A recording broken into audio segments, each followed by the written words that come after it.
College football fans, black and gold fans, welcome back to the Touchdown Black and Gold vlog, where I examine, discuss, celebrate, and honor all things college football, but with a very special emphasis on our beloved black and gold squads of the Missouri Tigers and the Iowa Hawkeyes. Welcome back, guys. I'm your host, usual host, Blair Parks. It's great to be back with you once again, or in front of you, I should say.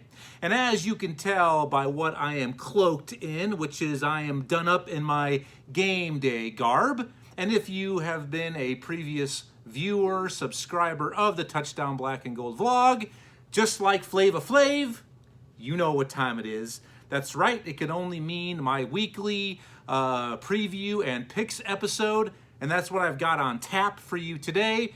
This is my Week 3 college football preview and picks episode.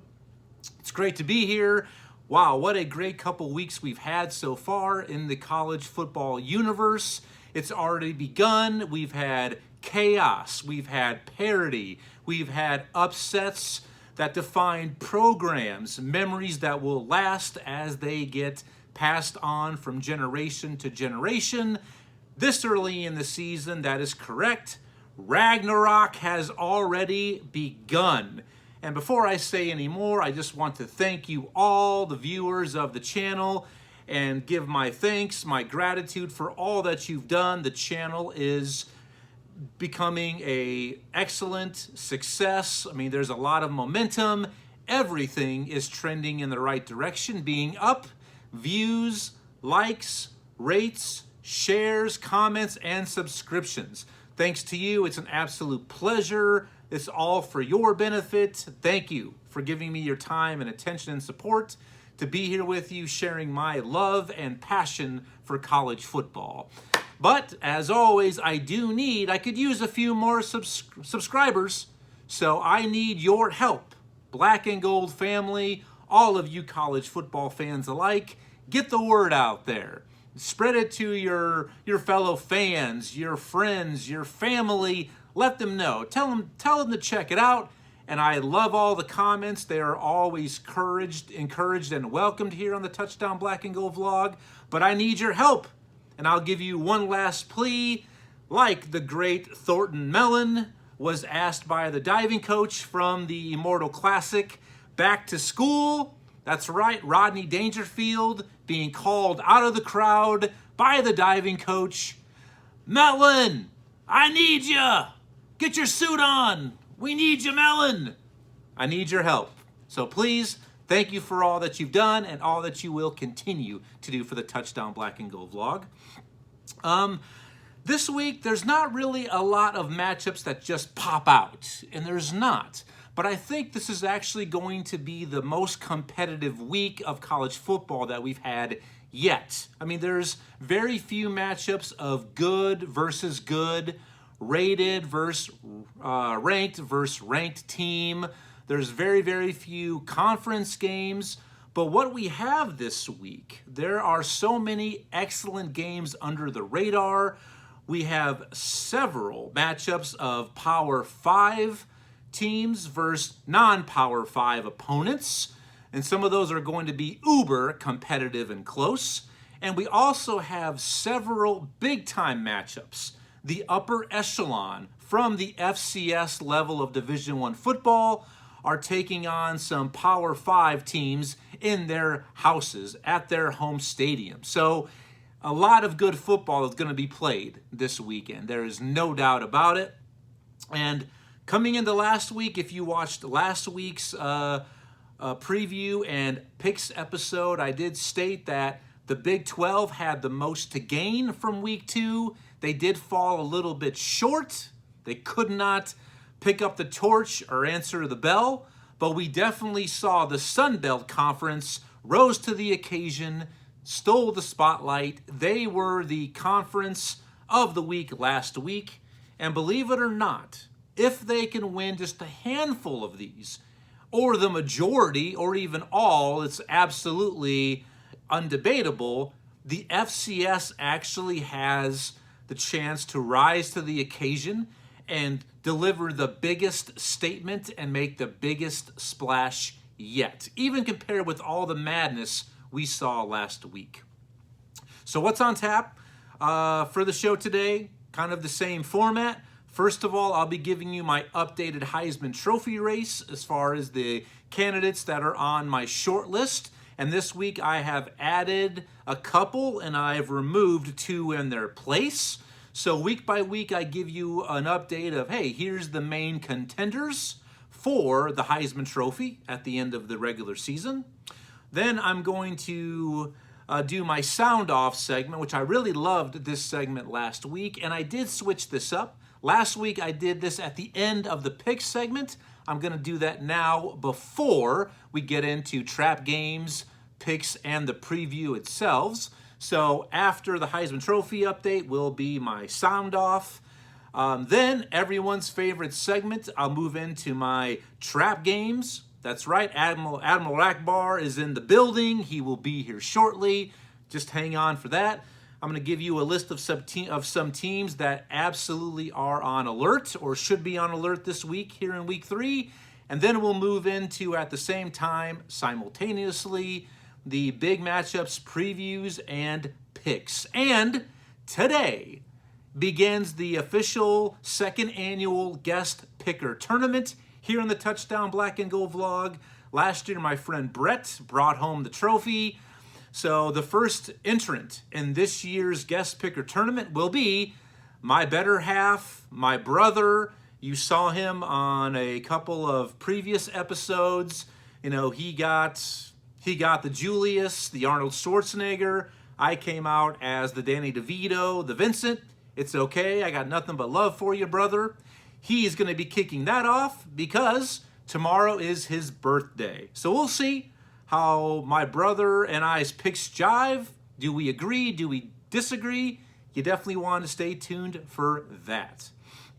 So, and also for picks, you don't want to go anywhere because you might be witness to history here on the Touchdown Black and Gold vlog. Something might happen for the very first time ever. It's historic if it does happen.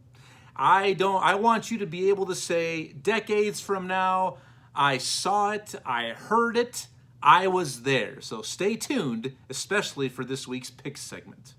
So without further ado, let's go ahead and dive into it right now. So post week 2, heading into week 3, here is my Heisman Trophy watch list. Here are the candidates that should be on everyone's radar, the ones that have kind of separated themselves from what I've seen on the field. So these are the main cats right now. Even though it's very early, I'm sure several more will be added, and some will falter and fall off the list. But they do have a chance this early to get back into contention and get back on my Heisman shortlist. So individuals who were on last week's Heisman Trophy watch list that still remain. I have Alabama linebacker Will Anderson Jr. He's still continuing to disrupt games. I have Tennessee quarterback Hendon Hooker, especially after a big overtime win on the road at Pittsburgh, who's a very, very good squad, and I'm uber high on the Tennessee Volunteers. And also is Ohio State quarterback C.J. Stroud. I know the numbers maybe aren't as gaudy as what we were expecting. I still believe this is the best offense in the nation, but just as a reminder, their 2 best wide receivers have pretty much missed the entire season. I think both of them are expected back this week. Jackson Smith-Njigba, who also is a fellow Heisman Trophy candidate as well, not on my list, but he basically has only played a half of football. So we really haven't seen what C.J. Stroud is fully capable of quite yet. But next week, tune in, and I should let you know we should see some more of that on display as they take on a really tough Toledo squad, who's an excellent team from the MAC conference.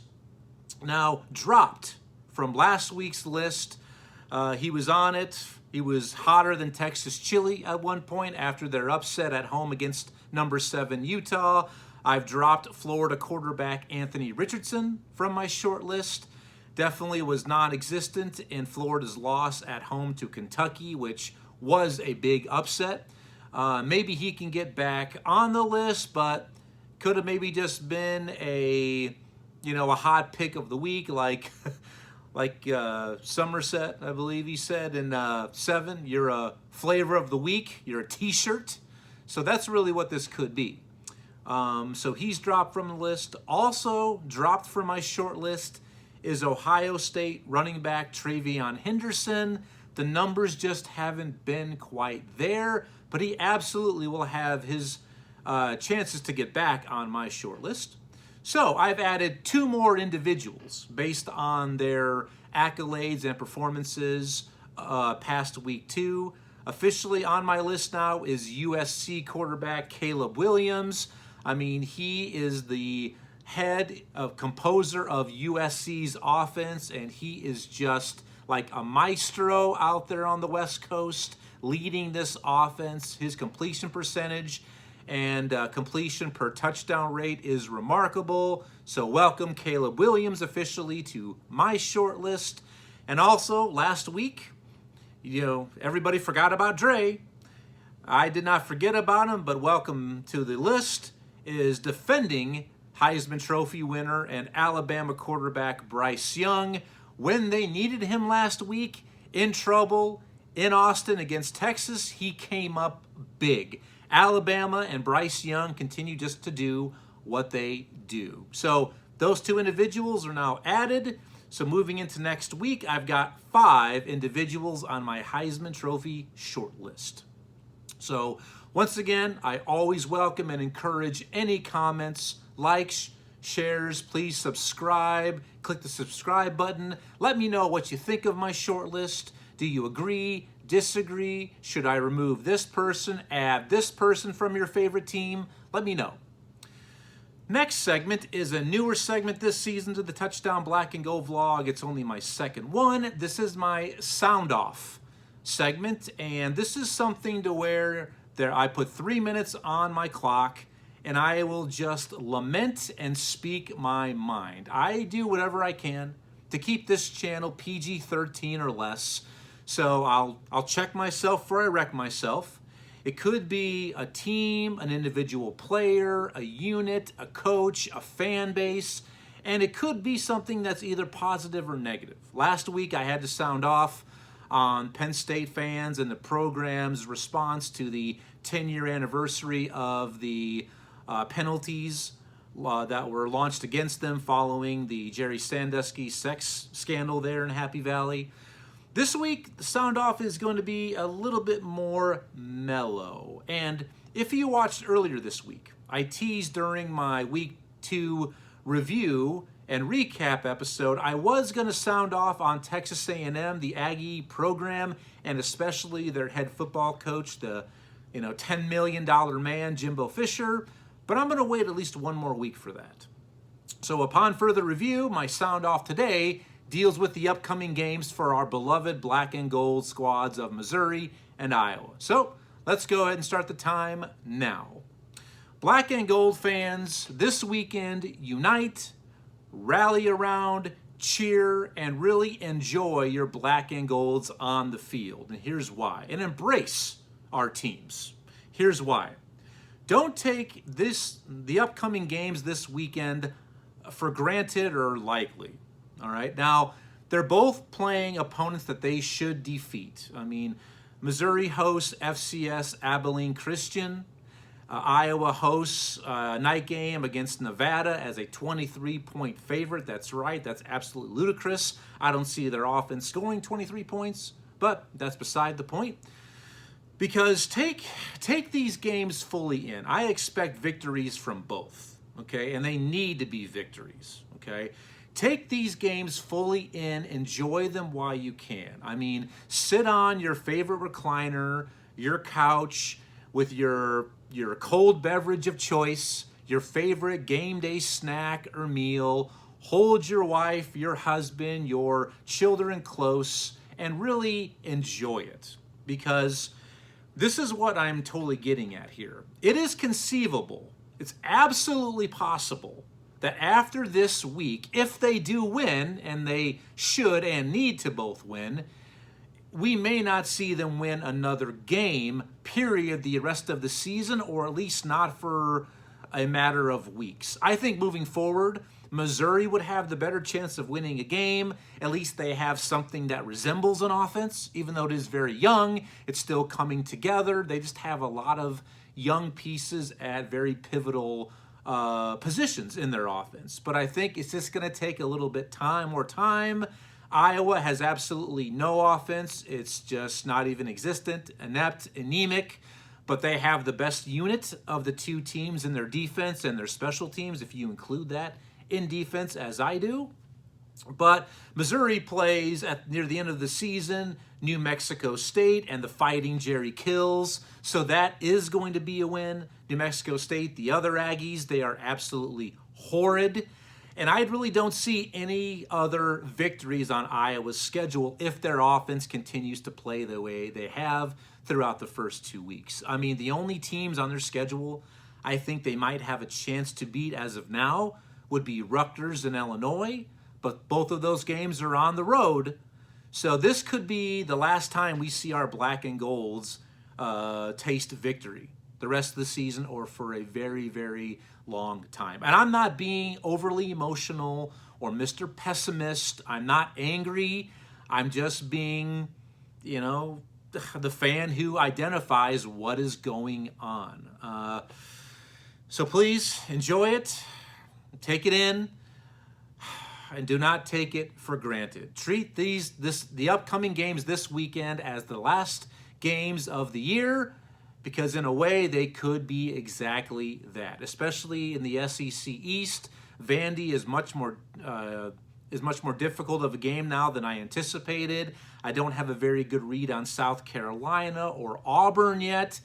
We could both be in for very long seasons for our black and gold squads. So please tune in, enjoy it, have the best time you possibly can, and just keep it in perspective.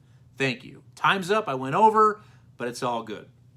So that is this week's Sound Off segment for my Week 3 preview and picks episode. Let me know what you think. And next week, I might be sounding off on Texas A&M. Really depends on how this weekend's big game goes down in College Station against Miami. So tune in for that next week. Or if there's any suggestions that you have, the Black and Gold family, any of you college football fanatics, if there is somebody or something you would like me to address in a good or a bad light, comment. Let me know. I am open to any suggestion. So now, moving into everybody's favorite segment, my Week 3 preview, picks, and my trap games. That is right. And I'm joined once again, I told you, by my brother. I've got his picks and a little bit of insight right here. We will get to those here shortly. But first of all, as I like to do, I always like to include, before I move into my picks, I have got to turn the floor over to everybody's favorite Squiddy. These are the what games, Admiral Akbar? What are they? Admiral Akbar, wake him up over there. They are Week 3's what? It's a trap. That's right. Here are the trap games for Week 3. You definitely better pay attention, the teams that I'm putting on this list. First of all, first game for my trap list is Western Kentucky. The Hilltoppers travel to Indiana. Indiana, you're on trap alert, because next week Indiana travels to Cincinnati. Absolutely a big look-ahead spot for the Hoosiers. Be on the lookout. Next, the Liberty Flames travel to number 19 Wake Forest. Just like Indiana, Wake Forest, you are on trap alert, because next week Wake Forest hosts number 5 Clemson. A huge game within the ACC and within that division especially. So be on the lookout, Wake Forest. Don't be looking too far ahead. Now, the next 3, because I brought this up during the open of this episode, the FCS has a major opportunity We've already seen 6 FCS wins over FBS schools already through 2 weeks, but this week, their upper echelon is more on display. I mean, we have several top 10 teams that are traveling to Power 5 opponents. So the following Power 5 teams, you better be on the lookout. You are on official trap alert. And the first one is the banner team, the standard at the FCS level. FCS ranked number 1, the North Dakota State Bison, not Bison. The locals there in Fargo pronounce it Bison. The Bison travel to Arizona to take on the Cats in the desert. Arizona, you're on trap game alert because next week they travel to Cal. Cal was Arizona's only win last year, so definitely a revenge spot potentially for the Cal Golden Bears. But do not look past the number 1 ranked North Dakota State Bison. You're on alert, Arizona. Next, number 4 in the FCS, Montana State travels to Oregon State to take on the Beavers in Corvallis. Oregon State are coming off of a big, thrilling win last week at Fresno State over Jake Hayner and company, my favorite player at the non-Power 5 level.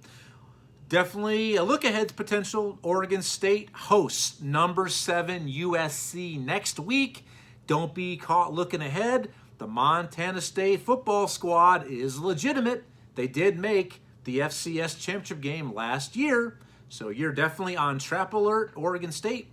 And finally, a big one. This one has so many storylines around it, I can't even wrap my head, or I don't even know where to begin with this. Number 6, Missouri State, the Bears, right here from the Show Me State, travel to number 10, Arkansas. That's right, former coach Bobby Petrino and the drama, the soap opera that he was at Arkansas, basically a decade ago. He returns back to Arkansas. Arkansas, another big potential look-ahead spot. Arkansas plays their rival next week, number 24, Texas A&M, in the Jerry Jones Dome there in Dallas. So don't be looking too far ahead, Arkansas. These 3 teams can absolutely ball out. Now, do I think all 3 of those FCS schools could win? It's possible, but highly unlikely. If just one of them wins, that would be just crushing. I mean, that would send the message, but if 2 or more of them would win, wow, what shockwaves that would send. That could right there be the story of the year, even though I have no idea what's around the corner. That would absolutely be, to me, the overall story of the season. And there is going to be one more potential upset by an FCS squad over an FBS school that we'll get to here shortly in the picks segment. So those, for this week, are my week 3, what? It's a trap. Thank you, Admiral Akbar, right on cue. You know, he's earning his paycheck there today. So like, share, subscribe, comment, let me know what you think. So now let's move into my official preview and picks for week 3. Now, my goal this year is at the end of the regular season, I want to be 70% or better on my picks. Last week, I went 10-5 with all the chaos. So after 2 weeks, I've gotten 19 out of 30. So I'm sitting right now at 63%, which that's okay. I mean, last year, I ended up in the 50s, so I definitely want to do better than last season, but I think I can get to that 70% or better plateau. I think I can. So as of right now, I'm still doing okay. All right, no need to panic quite yet, but your boy's got to keep just doing what he's been doing. Let me get a quick swig of water. All right, so let's move into the preview and picks. So each and every week, if you're new to the Touchdown Black and Gold vlog for my picks segment, I pick 15 games each week. Some are the absolute big-time matchups. Some will be some off-the-radar games that are very intriguing and uber important. And within those 15, every week I choose 6 showcase games. I always pick when our black and golds play. So whenever they play, I'll pick the Iowa and Missouri games. I always pick an academy game of the week, which features one of the 3 academy schools, Army, Air Force, or Navy, as a salute to the men and women of the United States Armed Forces. I always pick a non-Power 5 matchup of the week within the non-Power 5 ranks. I always pick the FCS Spotlight Game of the week, which is FCS versus FCS. It's not FCS versus FBS, okay? And then I have the ultimate showcase game, my big-time game of the week, basically my Spotlight game. So, without further ado, let's get to it. And I've got Anthony's picks right here. He's on the clock. Now, this is ultimately going to go to the overall seeding for the guest picker tournament.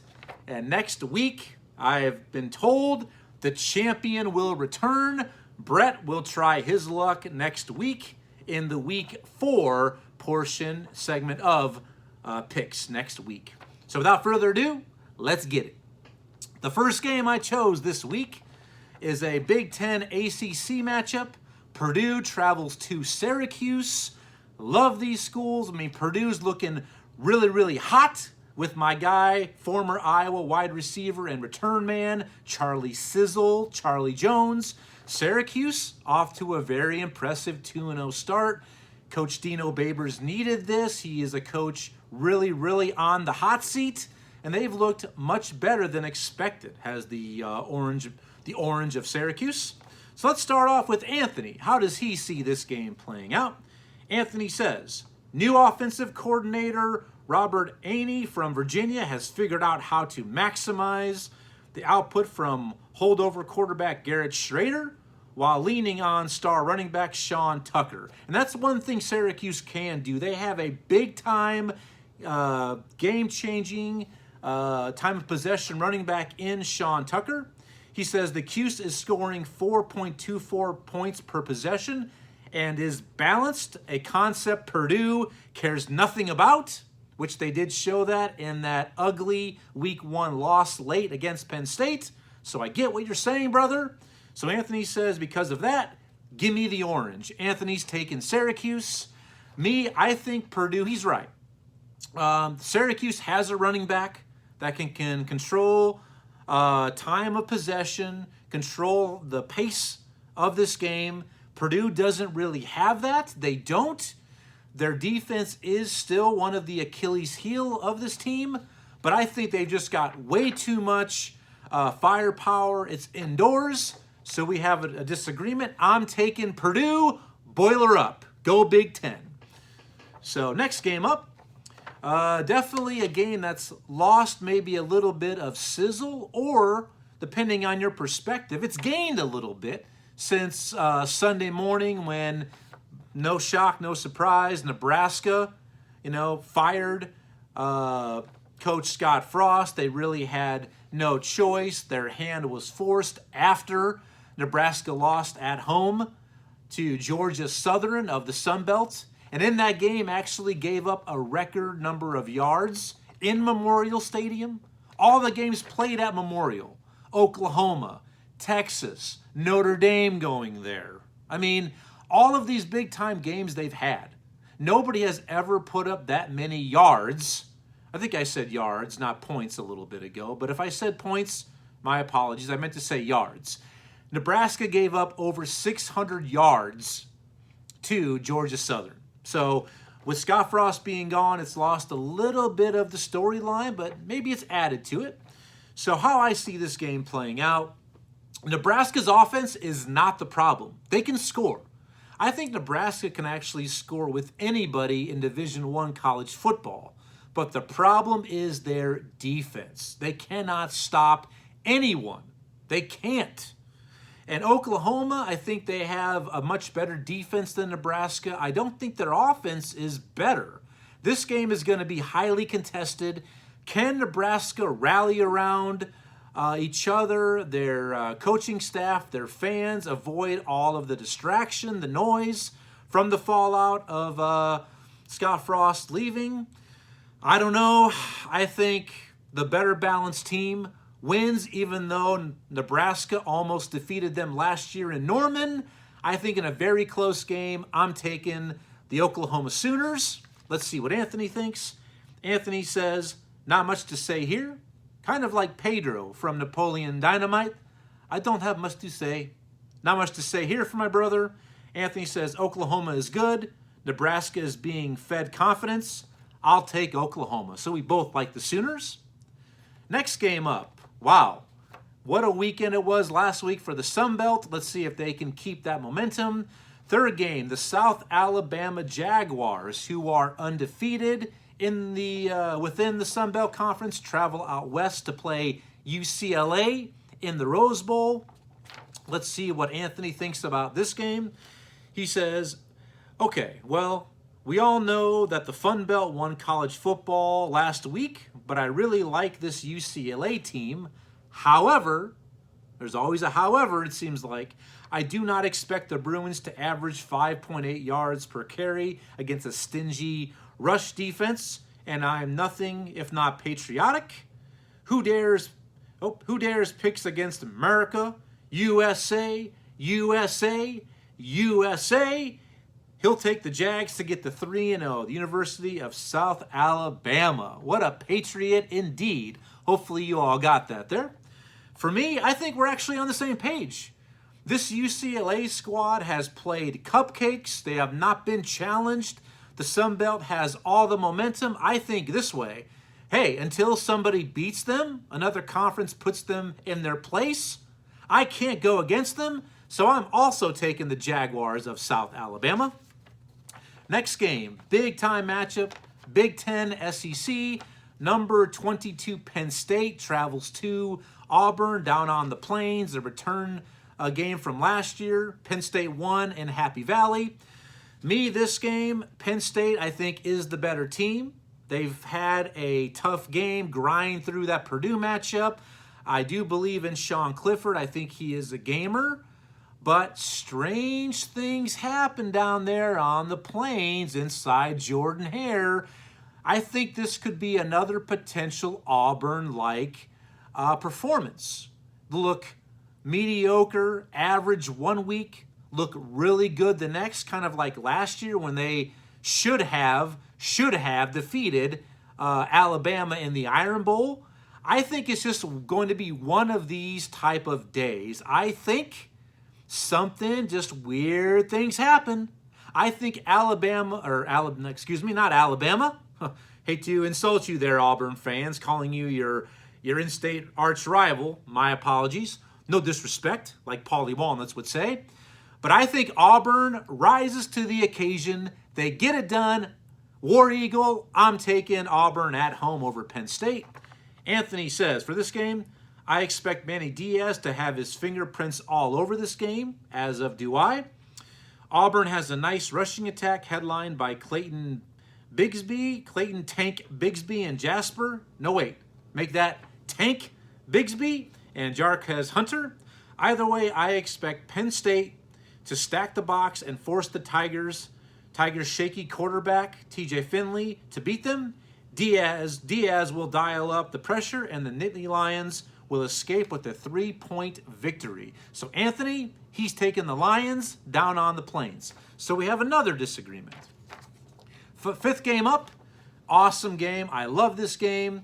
Vanderbilt travels to Northern Illinois to play in DeKalb, Illinois. Wow, what a moment. This is an absolute showcase game for the MAC. If you've watched my previous episodes, I am high on NIU, the defending MAC conference champions. They have a ton back. Coming off of a bad loss last week at Tulsa, which they did. They were one of my trap games. They fell into it, losing at the Golden Hurricane. And they have given up a lot of points this season. If I was up in Northern Illinois, Brett, I'm looking at you. I would totally take these opportunities in. I think they're different start times. I think I would start off by going to Evanston, watching SIU at Northwestern, hop in the car, make the hour and a half a drive west to DeKalb and watch Vandy and NIU. That's what I'd be doing if I had the opportunity. But for how this game plays out, Anthony says, I want to pick Vandy. I like what Clark Lee is building, as do I. I expect them to wear down NIU, and last week, 3 turnovers led directly to 3 Wake Forest touchdowns and a 20-point home loss versus the Deacons. So Wake Forest has got to, Vandy's got to take better care of the ball, in other words. All that being said, if I've ever learned anything in my life watching sports movies, it's don't bet against Rocky at home. That's right. Rocky Lombardi and the Huskies are the pick. So that's right. Rocky Lombardi, the quarterback, Iowa boy, now the quarterback at NIU. So he's taking the Huskies. Me, I really, really want to take NIU, but I love Mike Wright. I think he's an awesome player. Instant offense. He's electric. I think Vandy just has too much speed and power. I hope I'm wrong. I'm going to regret not taking them, but hey, I'm going with my gut here over my fandom. I'm taking Vandy at NIU. So we have another disagreement, my brother and I. Next game, big SEC matchup. Mississippi State. Hail Nail State travels to LSU to take on the Tigers in Death Valley. I love this game. I am completely on the Mississippi State train. Will Rogers potentially could very shortly join my Heisman shortlist, especially with a good victory this week at a hostile environment. I think this team is still way under the radar in the SEC West. LSU is having some growing pains under first-year coach Brian Kelly, but keep the faith, LSU fans. It's only been 2 games. Don't act like Auburn fans. No disrespect, Auburn fans. But Brian Kelly is going to be okay there. I just think Mississippi State is too much. I'm going with the golden arm of Will Rogers. I'm taking the Bulldogs. Anthony thinks in this game, Blair is driving the MSU bandwagon, which I am, and he's on board. Will Rogers is a surgeon, and the pirate himself, Mike Leach, which he is, will celebrate International Talk Like a Pirate Day next Monday early with a Saturday night victory. The Bulldogs are going to win, says Anthony. We both like the Bulldogs over LSU. Next game is one of those Power 5 versus non-Power 5 matchups. I love this game. SMU, the Mustangs, travel to College Park to take on Maryland. What a matchup of quarterbacks we have. One of the 2, I'd say both of these quarterbacks are top 20, if not top 15 QBs in the nation. One of them, most of you know, Maryland quarterback Talia Tagovailoa. But if you don't know SMU's quarterback Tanner Mordecai, you have missed out. But here's your opportunity. Anthony, I'll give him first word on this. He says, this should be a great game. I like this Maryland team, but I just don't think they're trustworthy enough yet to get the nod. I'll take the Ponies to become the latest non-Power 5 team to come away with the win in Big Ten country. So he's going with the Ponies. I love Tanner Mordecai. But that being said, I'm taking Maryland. I just think Maryland is going to find a way. And if they want to take the next step, which I think it's now or never, they have got to win games like this. But this is going to be an absolute track meet. Grab your Nikes, grab your Brooks Brothers, get ready for not just a marathon, but this is going to be a sprint up and down the field. But I do like Maryland in a very, very close game. So we have another disagreement, my brother and I. Next game, one of the very few ranked versus ranked matchups this week. And quite frankly, one of them has no business being ranked. Don't get me started again. I lamented this early this week on the Week 2 review and recap show. Texas A&M, no business being ranked. Number 13, Miami, travels to Kyle Field to take on number 24, Texas A&M. After what we saw last week, Miami, I don't think they're all that good. I definitely know that A&M is not good. They have zero quarterback play, zero offensive line consistency. Hey, Hawk fans, does that sound familiar to you? Last week, other than the last drive late in the fourth quarter when they missed a field goal attempt to tie, A&M only ran 2 plays in Appalachian State territory. That being said, the best player on the field will be Miami quarterback Tyler Van Dyke. You don't have to be great to beat this team. Just be good. Take care of the ball. I like Mario Cristobal down there in South Beach. I'm taking the Hurricanes to pull the upset, even though it wouldn't, to me, be much of an upset. Anthony sees this game as, ladies and gentlemen, the Emperor has no clothes. Jimbo Fisher, you can talk all you want about recruiting class rankings, but you're nothing but a lot of talk and a whistle. I'm picking against you because you got nothing in the huddle. You don't got a quarterback. You've got nothing. And Miami has Tyler Van Dyke. Hurricanes win. That sounded a lot like the near the end of the movie Untouchables, the court scene. You're nothing but a hot air and a badge. Nothing but hot air and a badge. You ain't got nothing. That's what kind of sounds like to me a little bit. So we're both on the Hurricane train there. Once again, thank you for your time, your support. Like, comment, share, subscribe, rate. Next game up. This is going to be number 11, Michigan State. Big Ten, Pac-12 showdown out in Seattle. Number 11, Michigan State travels to Seattle to take on the Washington Huskies. How do we see this game? Anthony, he says this game, I'm surprised that Washington is favored in this game, but I agree with Vegas. Big Ten teams typically have trouble when going to the Pacific time zone, which any Iowa fan will tell you that is absolutely the truth. And I think Michael Penix Jr., former Indiana quarterback, dual threat quarterback, and new head coach Kalen DeBoer get a signature win over Sparty in Seattle. He likes the Huskies. He likes both Huskies teams this week in the pick'em. Me, I'm with him. I think Washington is a sleeping giant. I love Coach Caleb DeBoer, a great hire in the offseason. We're both taking Washington. Next game. This is the first of my showcase games. And here is where, ladies and gentlemen, you might witness history. In my Academy game of the week, FCS ranked number 5, Villanova travels to Army West Point to take on the Black Knights in their triple option attack. Another chance for a big dog, a high caliber FCS squad to get a big time win. Never ever have I chosen an FCS squad over an FBS team on the Touchdown Black and Gold vlog. And ladies and gentlemen, that being said, I am going to take the Cats of Villanova to pull a big-time upset over Army in West Point. Anthony, in this game, he says, I need to move this over now a little bit.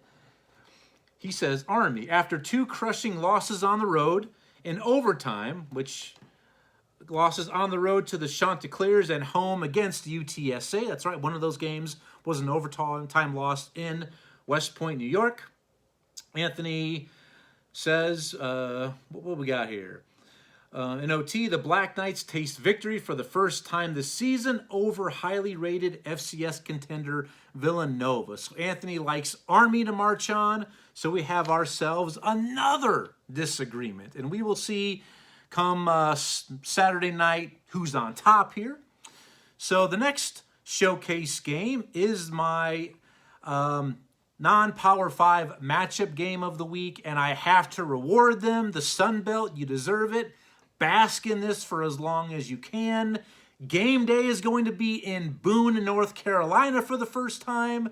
Big time conference showdown in the Sun Belt. The men of Troy. Troy travels to Appalachian State after that big time upset in College Station over A&M last week. Let's see this game, what Anthony thinks. I think Appalachian State keeps it going this week. Troy is a nice team, but down from the height of their program when they won 5 consecutive Sun Belt titles from 2006 to 2010. Great stat there, Anthony, by the way. Ultimately, this game is an appetizer for next week's main course in Boone, when James Madison, the Dukes, travel to, when they come calling to Boone. That's a non-Power 5 game of the week candidate. I love that. That might be. So Anthony is taking Appalachian State. And how can I go against Chase Bryce and those boys? I'm also with the Mountaineers at home and enjoy the college game day experience, fans of Appalachian State. Next showcase game is the FCS matchup of the week. And we have a top 14 game. Delaware, the Fighting Blue Hens, travel to Rhode Island. The Rams, a good old-fashioned mid-Atlantic battle. Teams that recruit the same region. A lot of dislike among the fan bases. This game, it's hard to go against the Blue Hens. They've got to win over Navy. And plus, maybe President Joe Biden will be there. He'll make the trip. He'll surprise. Who knows? I like the Rams, but how can I go against the Fighting Blue Hens? I'm taking Delaware. Anthony on this game. He says this is the perfect from the Dukes for their former conference, the Colonial, which is going to be an absolute slugfest. The Colonial Conference in the FCS is an excellent conference, folks. I'm telling you that, which is going to be a slugfest. Both these teams have conference championship and playoff aspirations at the FCS level, which they do. I know the Blue Hens have Nolan Henderson back after a season-ending injury last year. I know they already beat Navy. Head says Delaware, but gut says take the Rams. He's going with his gut and taking the Rhode Island Rams. So we have another disagreement. All right. So next showcase game concerns the Black and Golds. Let's start off with the Missouri Tigers. They host FCS non-powerhouse Abilene Christian in Columbia. Anthony, for this game, not much to say about this game. It's a big-time get-right scenario for Missouri. You've got to do it moving forward, but fans embrace it, enjoy it, as I already mentioned during Sound Off. Anthony says Missouri wasn't competitive in any phase of the game versus K-State. Ugh, yikes, which they weren't. I totally agree, and I said the same thing earlier this week. Coach Drinkowitz and his crew need to figure things out quickly. Mizzou wins this week, but that sure looked like a winless SEC team to me. Yikes. And like I said, we could be looking at that from Missouri. And just like Iowa within the Big Ten, it's definitely a possibility. It is conceivable. Me, not much to say. I'm on Missouri. They got to win. They will win. You have to give yourself some confidence moving forward. Next showcase game is our Iowa Hawkeyes. They host the Nevada Wolfpack Saturday night in Kinnick. This game, they're favored by 23 points. I say take Nevada to cover. Iowa's not going to score 23 points on offense. I think they will win decisively. Maybe not on the scoreboard, but on the field. Nevada is really, really bad. They gave up, I believe, 55 points last week at home in a loss against FCS Incarnate Word. You heard right. The bird is not the word. Incarnate Word is the word. But Iowa gets it done. They also need a big-time get-right game, some confidence moving forward, and just give us something to applaud. Give us something to believe in, like Poison once sang about. Give us something to believe in, please. And also you too, Missouri. Give us something to believe in offensively moving forward. So we're both on Iowa. Now, it comes down to the premier showcase game, the spotlight game of the week. Here I am on safari. I'm going coast to coast, north to south. I'm trying to find the best game of the week. I'm trudging through the rainforest like Lara Croft, Tomb Raider, swinging on vines like Dora the Explorer. I'm searching throughout the desert like the Scorpion King, like Mad Max. And when I come to a clearing, where do I find myself? I'm in Eugene, Oregon. That's right. This week's spotlight game, premier game, is number 12 BYU travels to number 25 Oregon. I don't think Oregon should be ranked. They shouldn't. They got back into the rankings after week 2 after a beatdown of FCS Eastern Washington. A lot on the line for this game. I really think BYU is the best team out west, but this is a game where they have to prove it. I think ultimately it's going to come down to BYU or USC is going to be the bee's knees of the West Coast. So this is a big-time prove-it spot, really for both teams. Oregon needs a good win moving forward, a signature win, if they want to accomplish their goals they had before the season. But BYU, much bigger goals to play for. So Anthony, how he sees this game, he says, let's take a stroll down memory lane, shall we? Last year, BYU played Arizona, Utah, Arizona State, Washington State, and USC and won all 5, as they did, a complete sweep of the Pac-12 last year. That, my friends, is what we refer to as a winning streak. It's called winning. Duh. Last time I checked, Oregon was still in the Pac-12. I say the streak continues. BYU uses its physical run game to secure a huge road victory. So Anthony's taking the Cougars. Me, BYU is still could be without their 2 top wide receivers. It's going to come down to a game-time decision. My heart, my head tells me one team. I was going to pick them, but the hell with it. I'm going with my heart. If one of those 2 play, if both play, if neither play, I believe in this BYU squad. So I'm also taking the Cougars for a big-time win up in Eugene, Oregon, one of the most hostile environments we have in college football. So that's it. Thanks for your time, your attention, your support. Like, share, subscribe, comment. Let me know what you think. I always want some critique, some advice, some ideas. You know, you can just keep it clean. If you want to call me a dirty SOB, do to yourself. You know, do that on your own time. And maybe I might agree with you. But thanks again so much. And next week, look for me. My Week 3 review and recap show should be out there Tuesday